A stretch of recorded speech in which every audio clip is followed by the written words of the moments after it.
Hey, sleepyheads out there. I'm Kristen.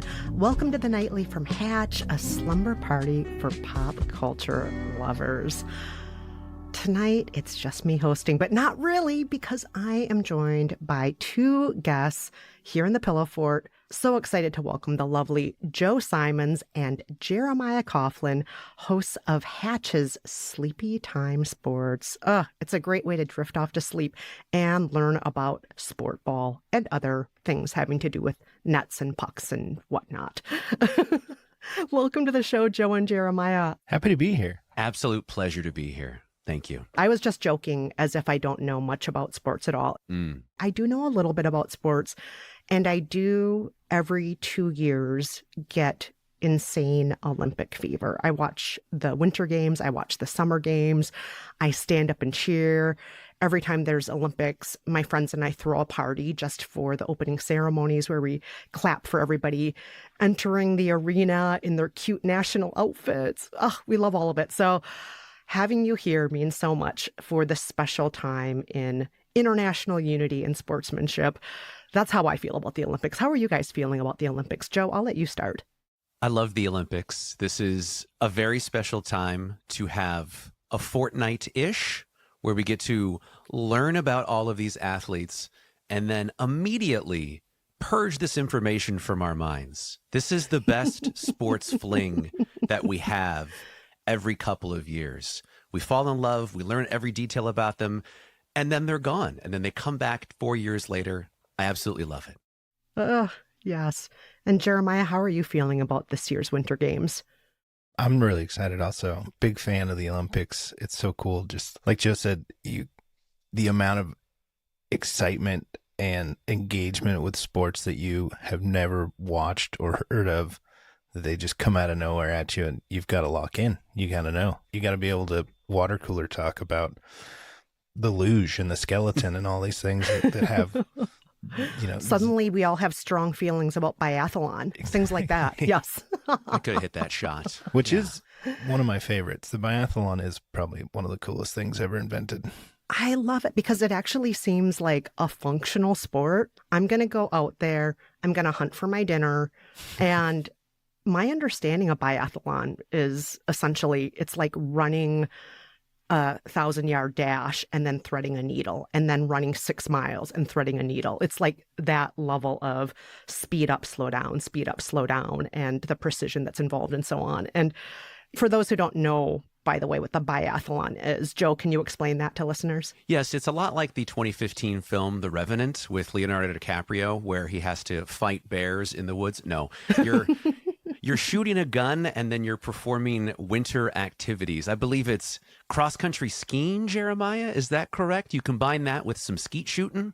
Yeah, basically, yeah. It's a 22 caliber rifle and a cross-country skiing mashup. But it's a long way. Like they ski very far, and the targets are very far away. It's a crazy sport. I love it. Yeah, it's really fascinating, but also useful. Like if I'm going to be trapped on a mountain with any Olympians and rely on them for my survival, biathletes are pretty good people to be stuck with, right? What are you going to do with a curler? Exactly. No survival skills. Yeah, if you're out there with a figure skater, good luck. This guy knows how to ski and shoot. He'll get you down the mountain, I think.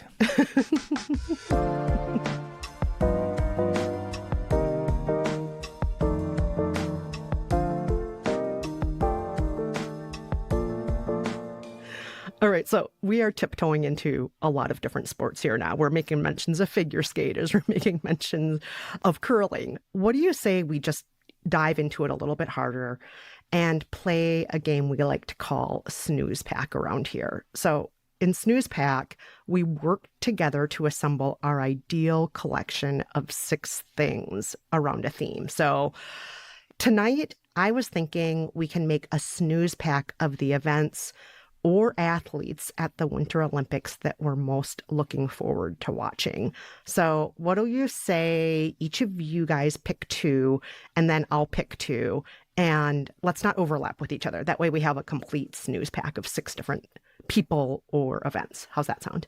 Game on. Yeah, super fun. All right. Okay, Jeremiah, let's have you start. What two do you want to add to our snooze pack?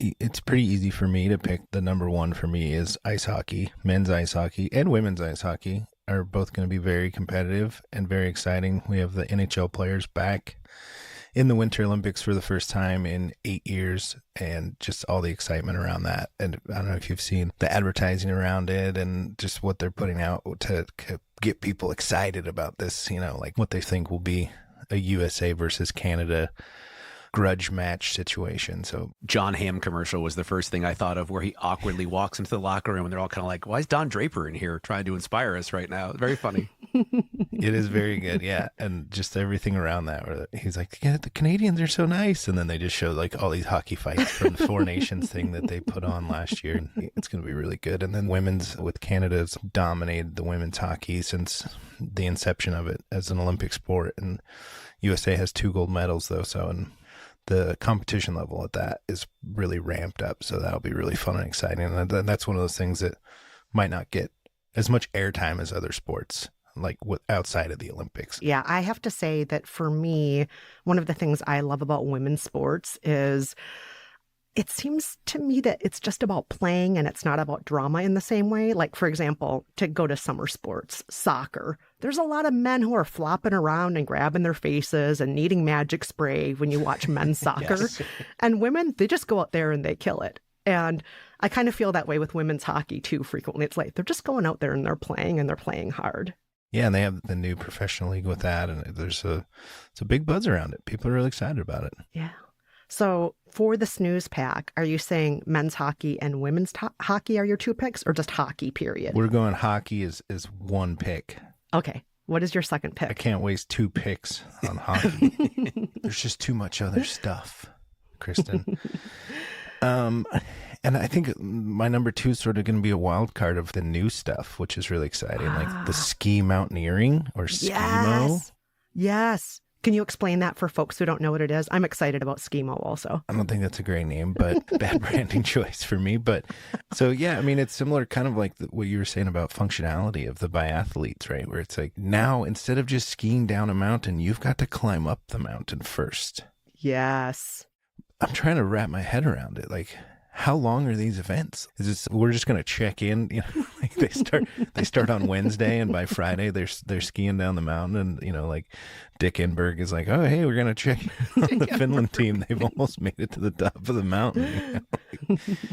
A couple new things too is like there's doubles luge is now, yes, which seems kind of crazy to me. And there's a skeleton relay, which at first I thought was like a doubles. Yeah, it's like mixed gender relay for skeleton now. And it's basically like your 2 scores combined. They don't there's no baton or anything, but that might be dangerous, passing a baton when you're on a skeleton. Well, at first when I saw the listing for it, I thought it was 2 people on the sled together. That's what and I skeleton, thought it was. is like the face down. Yes. Face first thing. And I was like, how are we? Logistically, I don't like the idea of this. This seems very scary. But even the 2-person luge is kind of, you're nuts to butts is what I would call it. But yeah, you're going very, very fast in a tiny little sled. Yeah, the speed is crazy. Yeah. Okay, so these are your 2 picks for the snooze pack: new events and hockey. Joe, let's get to you. What 2 items are in your snooze pack? Again, it can be a person, an event, anything you like. My first is going to be a person. Okay. Nick Baumgartner. Are you too familiar with this gentleman? No. Mm-mm. He is 44 years old. That's pretty old for an Olympian, by the way. Very old, in fact. And that's the most notable thing about him. He's a snowboarder. He's been part of the Olympic team for 21 years, part of the U.S. national team. He's been on the U.S. Olympic team longer than 2 of his U.S. Olympic teammates have been alive. He's with 2 17-year-olds on this team. He won his first gold medal. This guy's been at it forever. He won his first gold medal ever at 40 in the Beijing Olympics. Wow. And he's back at it for more. That's when most Olympians have already been retired for 15 years. Absolutely. They're on Wheaties boxes. They've opened a car dealership. They're drafting on their fame at that point. But he's just getting started. So he's back at it at age 44. He had 1 gold. He's trying to get more, Kristen. He's gotten a taste of greatness. He wants a little bit more. He is very much about, I'm not the most talented. This is for kids drinking Mountain Dew, okay? This is not for a 44-year-old man who has to stretch for 3 hours, get in the sauna, go through this whole process. His whole thing is, I'm going to outwork everybody. And that's going to be my process and how I'm a part of this. And, speaking of what Jeremiah said, he is part of a really fun, broader contingent of, we'll say, seasoned athletes for the United States. Lindsey Vonn is 41 years old, skier. Hillary Knight, whom you mentioned, Jeremiah, the star of the U.S. women's hockey team, she's 36, ancient for a hockey player. But Nick Baumgartner, I just think it's so cool that he has achieved the pinnacle of his sport, and he's having another run at it. Snowboarder from Michigan, my hero. I'm very excited to cheer for Nick. I don't know anything about Nick other than what you've told me, but now I'm going to have to go all in and learn everything about him because he's only 6 years away from AARP membership and he's an Olympic snowboarder. Of course, I want to find out more about him. All right. Who is your second pick, or what is your second pick for your snooze pack? Okay, so I'm going to nerd out a little bit on sports broadcasting, but that's my background. It's what I do. And I love Johnny Weir and Tara Lipinski yes! on the figure skating gosh. coverage. I think they are great. They are this excellent tandem, and they've gone through this really interesting life cycle that everyone goes through, no matter what your involvement is in sports and fame. They busted in the scene. Everyone's like, oh my gosh, they're so great. They're around for the while. Everyone's, they're at the top of the game. Now they're in this weird little, they've been around for a long time. So people are trying to poke holes in what they do, try to take them down a peg or two. Not on my watch, Kristen. I think they are fantastic. I love them on every red carpet. I love their matching outfits. This is what the Olympics is all about. Fabulous people being fabulous and not apologizing for it. And if I may, their partner is someone who is a stalwart of sports broadcasting. His name is Terry Gannon. You'll see him do everything from golf to NBA basketball. He himself is a great athlete. He was a member of the 1983 NC State men's NCAA national championship team, one of the most famous upsets in the history of college basketball. He was a shooting guard on that team. So you've got the triumvirate of Johnny Weir, Tara Lipinski, who are doing their own thing as a duo. Then you got this cool Terry Gannon on the side. Those three sports broadcasters, I got to bring them into the snooze pack. Wow. Okay. I don't know Terry Gannon, but I'm very familiar with Johnny and Tara. They are fabulous. They always bring the showmanship. They will geek out hard, but they are so knowledgeable about skating, not just about technique and about various aspects of the sport, but also the history. And they're just fun. Yes. You can tell they love skating. They love talking about skating. And so I love that you have these broadcasters as part of the snooze pack.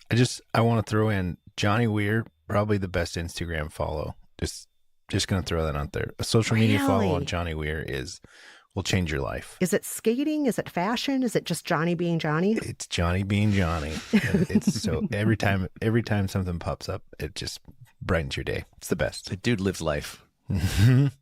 Also, just a shout out to the season of The Traders. Johnny and Tara are on The Traders. If you're into reality show competition, yeah, they're on that, stabbing backs, taking names, doing the whole thing. So that's pretty fun too.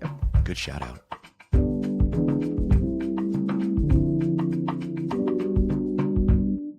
All right, since we're talking about figure skaters, I have to say that my picks for the snooze pack are both figure skaters. Oh, wow.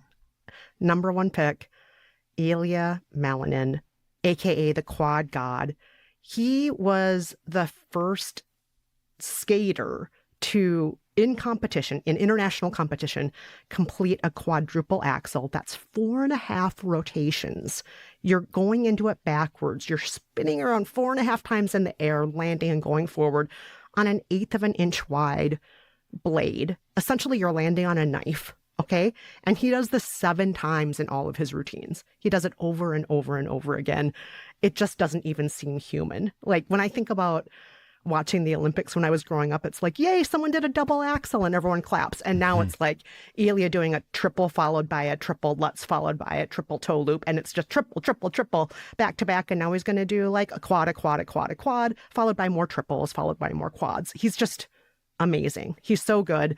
It doesn't even seem human. It's like superhero level of stuff that he does on the ice, but it's also graceful and beautiful. So that's Ilya Malinin. He's Team USA.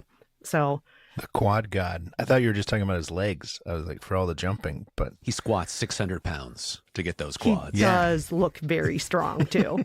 you'd have to be. He could squash a grape with those quads. Yeah, he could do it. But he's just unbelievable. He's so good. And then the other figure skater I'm really cheering for is Alyssa Liu. She was at the top of her game. She's Team USA. She was the greatest in the US. And then at 16, out of nowhere, she retired. And she said, I want to do things that teenagers do. I want to do things like get a driver's license. I want to go to a party. I want to go on a vacation. She'd never been on a vacation before because she'd always been training her whole life. I want to try college. So she went to college for freshman and part of sophomore year. And then she announced, you know what, I'll compete again. And of course, she came back after her retirement and she won the 2025 World Championship because that's how easy it was for her. But it's just such a fun story. Somebody who is able to be a world-class athlete, but also to have that sense of personal balance and boundaries of I'm going to be a person too. I'm not just going to be an athlete. And it just makes me want to cheer for her. Reminds me of Claire Danes. She stars in My So-Called Life. She's like, hey, yes, I'm going to go to Harvard. I'm going to come back. I still have my fastball. Don't worry about it. I'm going to be in Homeland. I'm going to be in all these shows. I love when someone can take a break and has that good sense of balance in their life. Very exciting. Absolutely. Especially because so many athletes in life, they never got to have any of those things. They never got to learn how to just do things like go to a party or go to a school dance or whatnot. And they really suffer for it later in life, lacking in basic social skills or life experience because all they did was train for 18 hours a day. So it's nice when someone can be more well-rounded. So those are the folks I'm really cheering for. But how do we feel about this? Do we feel good about the Snooze Pack? I feel great about it. I think we have the two tentpole events, hockey and figure skating. I think those are the things that put butts in the seats. And then we have, hey, here's all this sideshow of people climbing up a mountain and rappelling down it and all that kind of stuff. So we have like the meat and potatoes and then maybe like a fun side dish, like some mac and cheese on there as well. And the soon-to-be AARP member who is snowboarding. Well, and I think that's when we talk about how we get invested in these things, at least when I think of growing up, it's like the human interest portion of the Olympics, like these characters and these people that you've never heard of, and then they have something like this Baumgartner, right? Like the age thing there, and then the comeback of the figure skating, and these things. And what I'm seeing too is people are competing later in life compared to what we were very much used to. I mean, I feel like like Nancy Kerrigan and Tanya Harding were like teenagers almost when they were in the Olympics, right? And now we're seeing these. Wasn't Tara Lipinski only 14 when she won her gold? Yeah, she was a little kid. She was like middle school age. Yeah, and now we see people taking breaks and living lives and doing the things that normal people do, and then also being able to come back and compete. And that's like that human interest portion of it, I think, is what engages the general public into these Olympics, because the sports are the sports, but the broadcast is on TV for 24 hours a day for something like 3 weeks. So there's, we got to talk about something besides just balls and strikes kind of stuff. So it's really cool to see like the look behind these people's lives and what they go through to be these like top international athletes. Really cool. Yeah, it really is cool. And just to see the world come together in something that's really happy. It's very important to have that. Mm-hmm. All right. One last question I want to ask before we wrap things up here. Do you think that a regular human, let's say Jeremiah, you or Joe or me, should have to do each event first so the general public can see how hard it is to do before the athletes go out? This is something that I've heard argued for ever since I was a little kid. People would say, like, we need just one person out there trying to ski so you can see how hard it is, or speed skating, or trying to do even like a single axle. We need somebody doing that so we can see how hard it is. How do you guys feel about that idea? I think generally speaking, no, because things like ski jumping and the downhill slalom and the climbing up a mountain and shooting and cross-country skiing, I think generally these feel like very challenging feats that only the top 0.001% can do. Now, I feel like I've disparaged curling a lot in this conversation. I'm going to do it again. The three of us should be a curling team, and we should take on the best team in the world because, again, no offense to any curlers out there. Is it that big of a disparity? I don't know. I don't know. I do know that a lot of the curlers have full-time office jobs during the day. Sure. Sadly, they don't get a lot of funding. They don't get a lot of love. So they are in a sport that you don't have to train 18 hours a day in. They literally can work a full-time office job and then do this on the evenings and weekends. So maybe we could do it.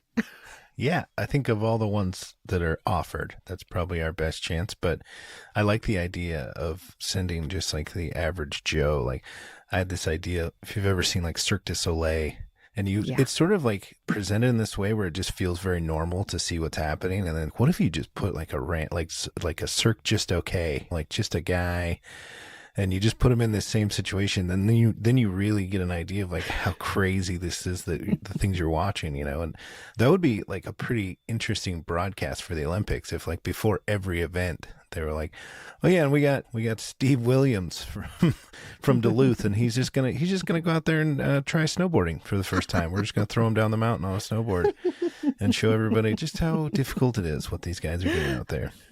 I'd watch. I would totally watch that too. Joe, Jeremiah, before we say goodbye and goodnight to each other, is there anything our listeners should be checking out that you two have been working on? Yes, if you're a fan of the Portland Trailblazers NBA basketball team, I host their post-game show. It's called the Rip City Wrap-Up, available on YouTube. And Jeremiah? Just the regular old stand-up comedy grind. I've been traveling a lot doing that and doing... I got a new little side thing called Triple Bogey Comedy, where we're doing comedy for golf people, which has been really fun so far. And you can find all that information on jeremiahcoughlin.com. Good luck spelling it. And we love to ask all of our guests to give a special good night before we bid them adieu. So, Joe, do you want to bid good night to somebody before we call it a night? Yeah, only one somebody comes to mind. I think he's probably puking right now as I'm recording this. My beloved cat, Big Guy, who never goes to bed when I want him to. Big Guy, if you're listening, please go to bed and stop torturing me and your mother. Thank you. Good night. And Jeremiah? Well, now I feel stupid because I'm going to say goodnight to my pets. My little babies. That's not stupid. Cool. We love pets here in the Pillow Fort. We love pets. My little babies, Oscar and Annabelle, which Oscar's, he's 14, so he's sort of in bed all the time. Is he a cat or a dog? He's a dog. He's a little wiener dog. And then Annabelle is our little corgi who's 3, who probably like Joe's Big Guy does not really like to go to bed until she decides it's time to go to bed. So she's a independent spirit, little monster corgi. Love her. Well, good night to your furry friends and everybody else out there. Good night as well. Good night, Joe. Good night, Jeremiah. Thank you so much again for joining us tonight. Good night, Kristen.